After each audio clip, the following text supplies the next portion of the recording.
think we're coming up here, Lisa. Okay. Hey, thank you everybody for joining us. Thank you for being with us for Lisa Su's opening keynote. I'm John Taylor, Chief Marketing Officer with AMD. Wonderful to see such a packed room.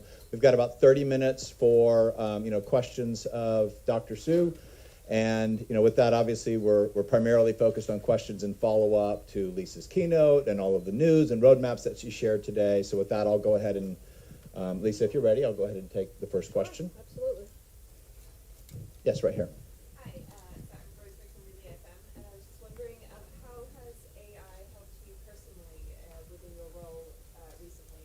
What are you using for that? Actually, it's a great question. So first of all, let me just say thank you for all of you attending our keynote this morning. It was a great time to talk about all of our technologies. I think AI is touching all of our lives, myself personally as well. I think I am an avid user of, GPT and Copilot and all of these things. And more importantly, actually, I'm very, very focused on AI being used within AMD. So as much as we like to talk about AI for our customers, we also really prioritize AI for making our company a better company. So things like how do we build better chips? How do we build faster chips? How do we put AI through our AI everywhere? Thank you. Yes. I'll go to the second one. Thank you. From Reuters. Since last year, NVIDIA has made clear to investors it plans to shorten its release cycle to annually, and now AMD has followed suit. How are you able to achieve that? Thank you. Yeah, well, I think it really is very much what we see in the market. So AI is clearly our number one priority as a company, and we have really harnessed all of the development capability within the company to do that. We've increased investments. We're going to continue to increase investments.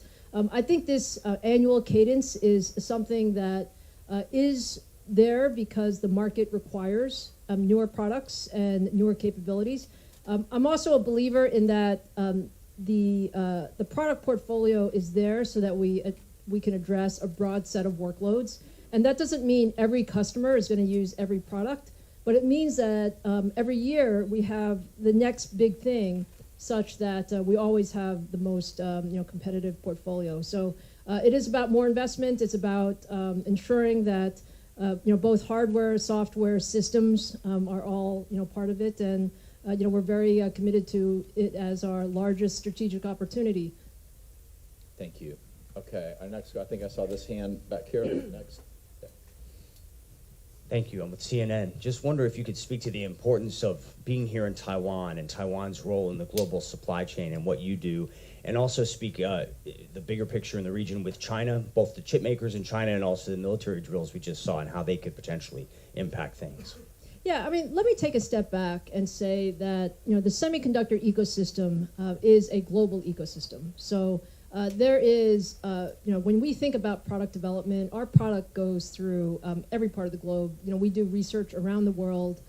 Taiwan, in particular, is very, very important to the semiconductor ecosystem. We do a lot of our manufacturing here with key suppliers, like TSMC, like many of our back-end partners. And many of our substrate partners are here as well. And then we also have a number of partners that help us build out the ecosystem here in Taiwan, like our ODM partners, as well as a number of contract manufacturers. So I think the bottom line from our perspective is it's really important to have a global ecosystem, and COMPUTEX is a great place where everybody comes together. I think you can feel it a little bit this week. I think it is a special week, and the way I think about the overall global ecosystem, as I said, we are very much a believer in a global semiconductor supply chain, as well as customer chain, as well as partner chain, and that's the way we operate. Thank you. Hi, Mark Hockman, PC World. So Strix obviously has a sharp jump in TOPS, but as you pointed out, TOPS costs money. Can you give me a sense for how do you see NPU TOPS scaling relative to CPU, GPU going forward? Yeah, it's a great question, and that's why I was sort of kidding with Pavan on stage. Nothing is for free. When you look at, especially in these products that are both from a overall power a standpoint as well as just overall cost standpoint. But I think what we're seeing is AI will truly be everywhere. So our expectation is that the current Copilot Plus PCs and Strix at 50 plus tops will start more at the higher end of the stack. But we would expect that you will see AI throughout our entire stack as we go forward. And you're going to see at the top end that we're going to continue to scale the tops because we are big believers in the more local tops you have, the more capable your AI PCs are going to be. We believe people are going to value that, and so it's worth it to put it on chip locally. And if you think about it, it helps offload some of the cloud usage. Thank you. Let me come over here. Yes, right here.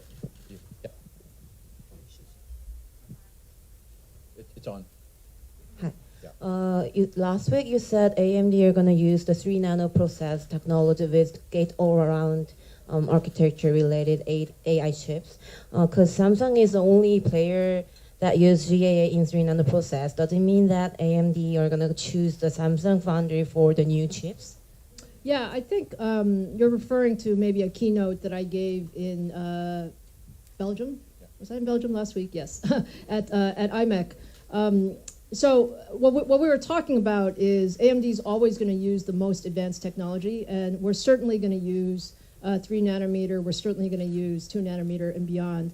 We did not say specifically that we're going to use any particular vendor for 3 nanometer or gate all around. Our current partnership with TSMC is very strong. We talked about some of the products in 3 nanometer that we're doing right now. Thank you. Yeah, right here. Go ahead. Hi, Christopher Jakobi from CRN Poland. I have a question about sustainability because all we know that AI means more consumption power. And my question is to you as a chip vendor. From your perspective, is it possible to maybe not minimize, but at least optimize amount of power consumption by the devices which use AI-driven chips? Thank you very much. Yeah, absolutely. I mean, energy efficiency is probably as important as performance for everything that we do, and especially for AI chips going forward. So one of the things that we look at is how do we improve the energy efficiency with each generation, going forward. And we had previously said that we would actually improve the energy efficiency by 30 times from 2020 through 2025. We're now on track to exceed that energy efficiency target, and we expect to get to 100x improvement in energy efficiency over the next 4 or 5 years. So the answer to your question is yes, it's possible to be very focused on energy efficiency, and we must all do that because power will be one of the largest limiters of computing going forward if we don't focus on that. Thank you. Actually, I think I saw your hand first, please. Yep, right here, second row. Second row, thank you. Hello, Adrian Rankin for Friends. There was the CPU, there was the GPU. Now we talk about the NPU. How do you see the scalability of the NPU, one, and what is going to be the next kind of chip? Do you think about neuromorphic or another kind of chip? Well, I think what we try to say is that you need to have the right engine for each workload. So when you had, CPU is very good for sort of more traditional workloads. GPU has been great for graphics processing and gaming. And then NPU is really there to help us for AI-specific acceleration. And I think it's very natural that we add all of these new engines. I think as we go forward, we always look at some specific types of, let's call it new acceleration technologies. I think we will see some of those going forward, and it very much is application-driven. Yeah, go ahead. Second row, thank you. Hi. One of the big ways you upset Intel was continually moving forward with core counts on the client side, kind of upsetting them entirely. But you have topped out pretty much at 16 for a few generations now.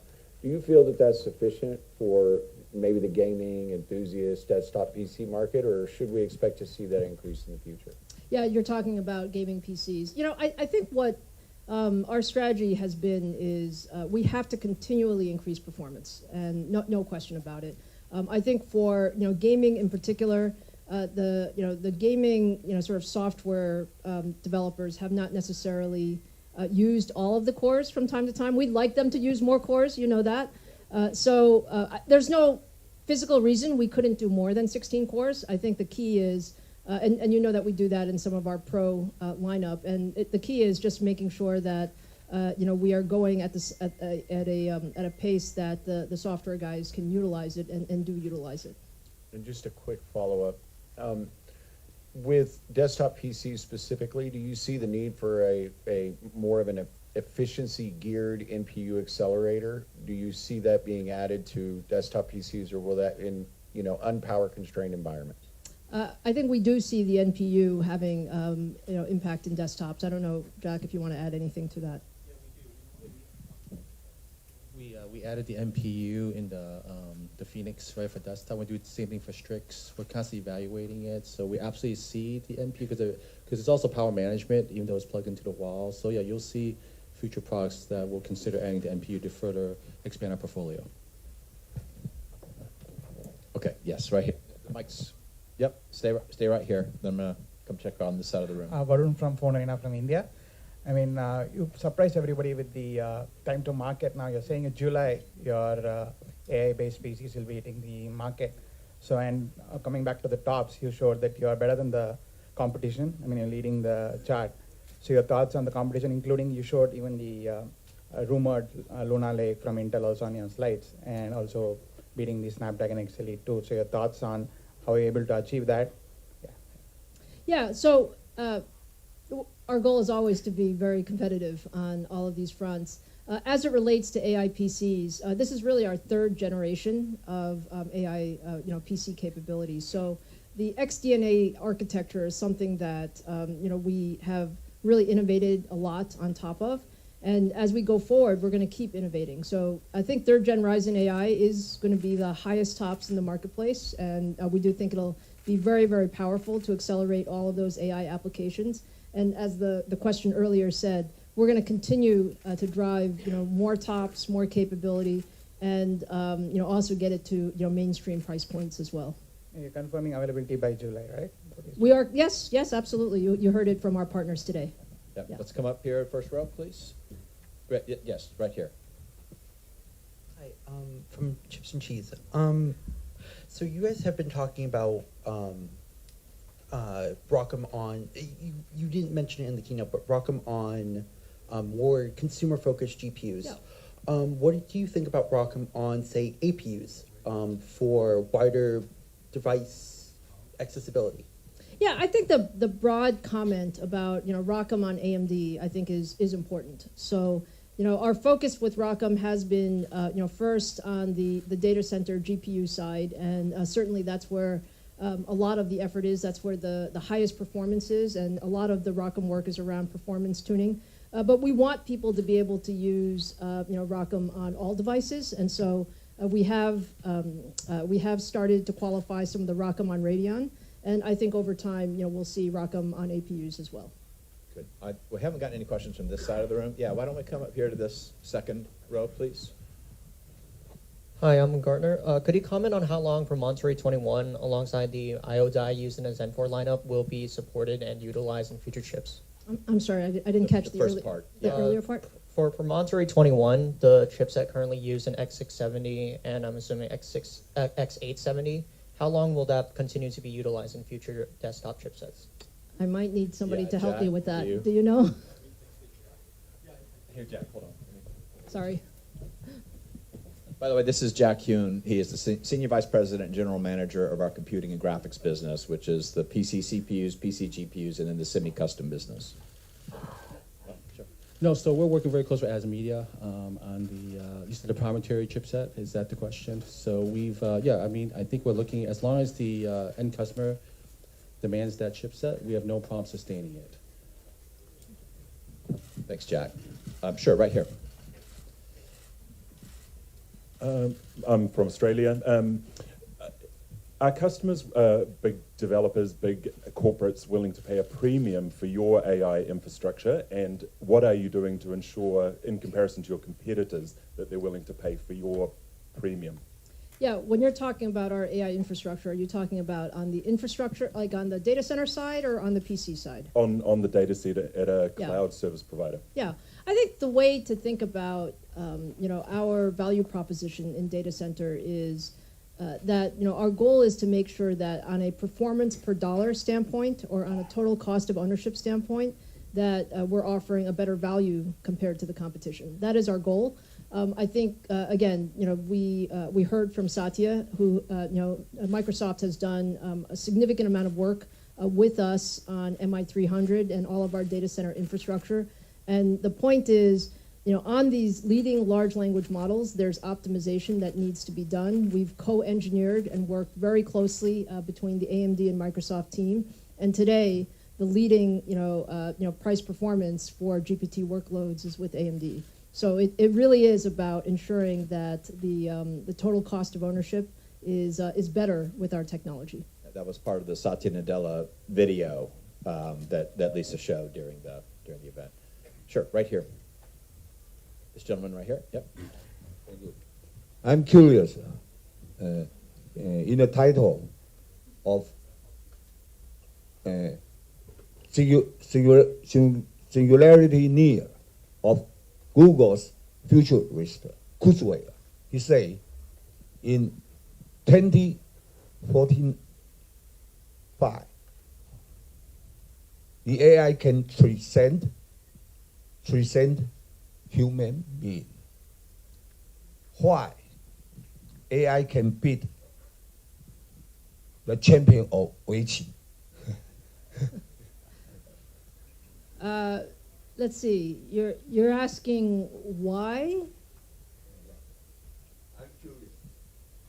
Well, yeah, maybe what we should say is that, look, AI is a great technology, and it will only get better with time, but AI is also not perfect, and we need to continue to make it better in terms of the capability, the models, the training, the data, and also just how we utilize it. So I do think AI is going to be excellent at many things. There's a lot of focus right now on, do you get to general intelligence? But I think we're not quite there yet. And our goal at AMD is to make sure that we provide all of the foundational hardware, software, and systems capabilities so that the leading researchers in AI can achieve those biggest milestones.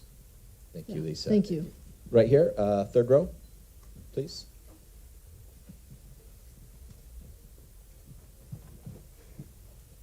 Hello, my name is Terrence. I go by the Poets across social media. And a lot of my viewers really love kind of upgrading their PCs when it makes sense.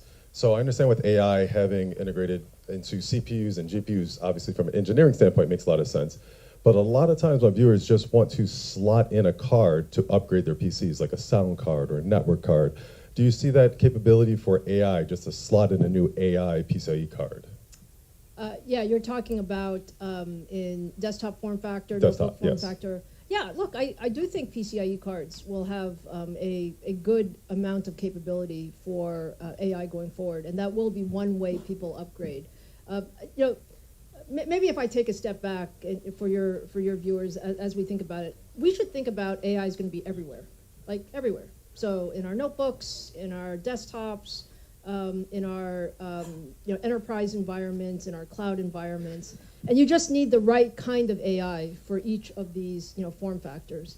What we're trying to do is to make sure that we have the right engines for each one. So AI PCs, when we talk about notebook PCs, you need a different type of AI engine so that you can still get good battery life, good performance in a small form factor. I think in desktops you have more options. Jack mentioned that we will have AI engines in desktops as well, but absolutely there will be PCIe form factors that you can put into desktops over time. The important thing is we want to make sure that the entire ISV ecosystem is there as well, and there's work that needs to be done to optimize for all of these different workloads. Thank you. Yeah, thank you. Oh, I think I saw your hand first. 1, 2, 3, fourth row. Hi, Dave from PC Gamer. So obviously going to ask a gaming question. We talked about AI in data center and everything. So where do you see AI's role in PC gaming? Is that just going to be on the development side, or are gamers going to see it themselves as well? Yeah, absolutely. As I said earlier, I think you're going to see AI everywhere. And AI for gaming, certainly in developers, you'll see that. But I also think that as we go forward, game developers will want to use more AI. Not everything has to be rendered. There's some things that you can do with partial AI, and you're going to see more of that going forward in future development systems. Okay, we're going to the back of the room over here. We haven't heard from the back of the house. He has his hand raised, backpack on. Yep. So we heard about the performance figures of the Ryzen 370, the amazing performance figures, but we didn't hear about the power consumption. Something you can share about it? Yeah. So again, we think that the overall sort of Ryzen 9, the Ryzen HX 370 is going to be excellent in terms of power consumption. Think about all-day battery life, and these are the types of expectations that people have for notebooks. You have a specific figures, something? I know it varies between models, but it will vary between models, and you'll see more at launch. Yeah, as we get a little closer Yes. to the July launch, we're going to be doing more technical briefings Yes. for the press. Systems will be available, that type of thing. I'm sure you will want to test some. Yes. Thank you very much. Yes. I saw you. Yes, she's in the back row. 1, 2, 3, 4. Yep. Yep. Would you please share more details of the AI research center that AMD is investing in Taiwan? It seems like Tainan and the Kaohsiung government are working on this and hope you can choose their place as the location. Would you please comment on it? Yeah, so maybe say overall, Taiwan is a very important area for us to do research and development. We already have over 1,000 people here doing significant amount of development for all of our product portfolio, including our PCs, our data center, as well as our supply chain. We are always looking at how do we partner in R&D in the region, and so we're continuing to look at what we do in Taiwan. I probably don't have any exact information on the R&D centers at this moment, but we're looking at all options. Thank you, Lisa. Yeah, why don't we come right here, and then I'll come back there. So front row here, and then third row, same section. Yeah, AMD is the only company that provide so many. 400 billion by 2027. It's a huge market opportunity, and we see that the demand for GPUs continues to grow as you think about all of these large training and inference capabilities. That will continue to be sort of a very large focus. When you look at AI PCs, we're very excited about AI PCs because the PC form factor actually hasn't seen such significant change over the last 5+ years. This is probably the biggest change in the PC form factor in certainly in the last decade. And what the AI PC will do is we believe really bring sort of new capabilities to the PCs, which will allow us to see the PC market grow over the next few years. So from that standpoint, we're excited about it. We're also excited about the opportunity for PC upgrade cycle to shorten with the AI PC capabilities, and this is really just the beginning. I think this year at COMPUTEX, you're going to hear a lot about AI PCs. You're going to see a lot more as we go into the second half of this year and into 2025 as well. Okay, we have time for maybe just 1 or 2 more questions. Okay, so I'll cut here. I just see your hand first, and then I'll come up here, right here. Yep. Thank you. And I've heard that the ROCm RCM is going to build a open platform or open community. So there are many ISAs other than x86 architecture like ARM or RISC-V.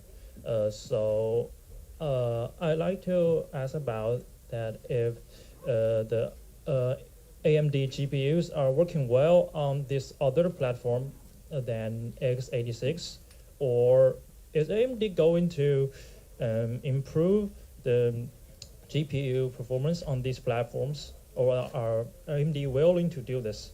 Thanks. Yeah, I think overall we're very open to using our GPUs in any platforms. Right now, I would say most of the work is being done on x86, sort of CPUs plus our Instinct GPUs. I think over time, if there were customers that were interested in, pairing our Instinct GPUs with ARM or other architectures, we're certainly open to that. Thank you. And I think, we had a question here. Yep. We'll take one more after that. Thank you. Hi.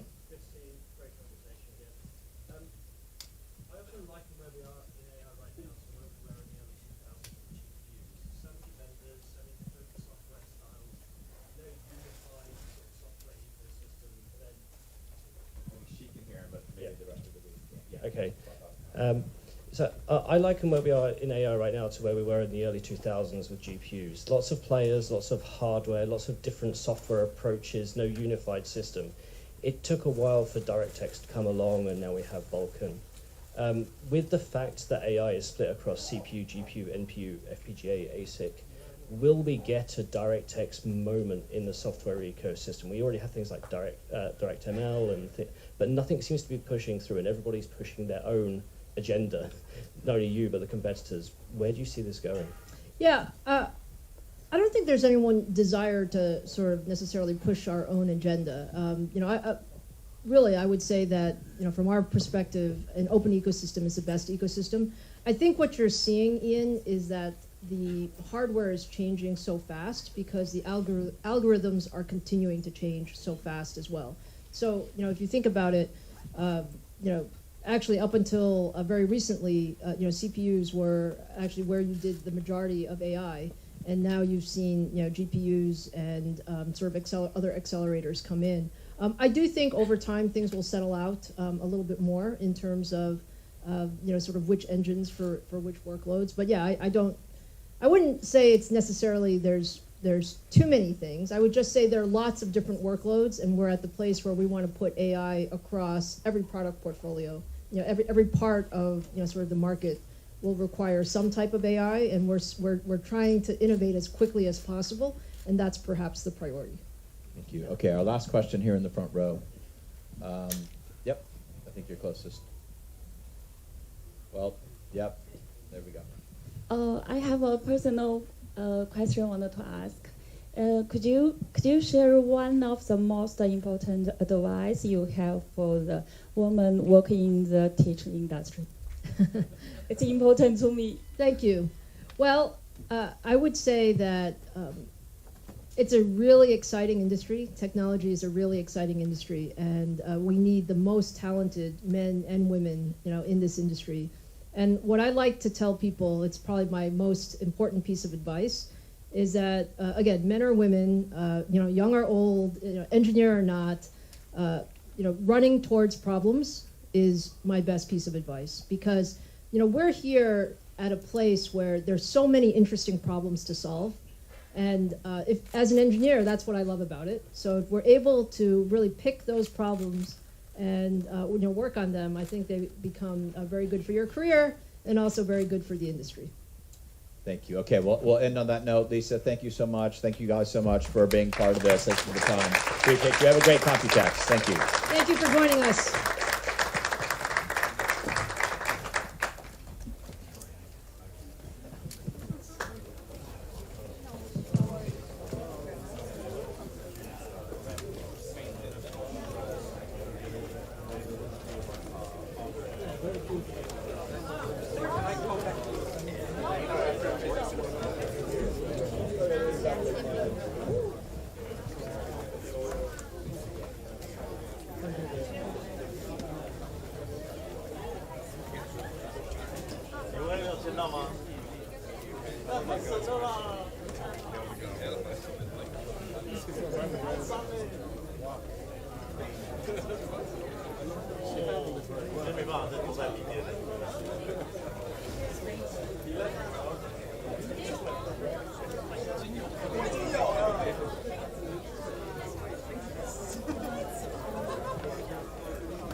let's step off of the riser, please. Yeah. Could we just step off the riser? Thank you. Can everybody step off the riser, please, just so we don't, yeah.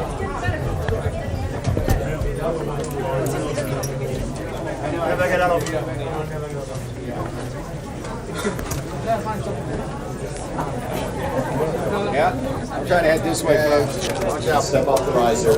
我要脸，我要脸，你有没有看到我？你有没有看到他在我背后？我要用这个脸。